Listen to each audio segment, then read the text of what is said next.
কালকে যখন আমার মাথা কাটবে, আমার বুকটা কাটবে,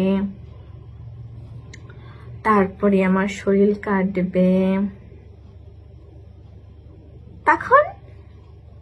তখন তোরা সাজা হবে না। একটা বই লিখতে রাখছিলাম, বইয়ের নাম ছিল সুইসাইড। লিখে সম্পূর্ণই করতে পারলাম না, তারা কি আমি সুইসাইড হয়ে গেলাম।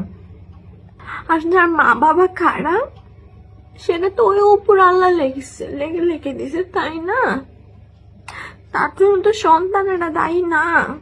জান, তুমি যখন বেকার ছিলে আমি কিন্তু তোমার হাত ছাড়ি নাই,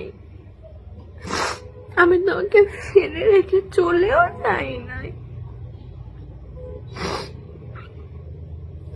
আজকে তুমি চাকরি করো, বেতন পাও,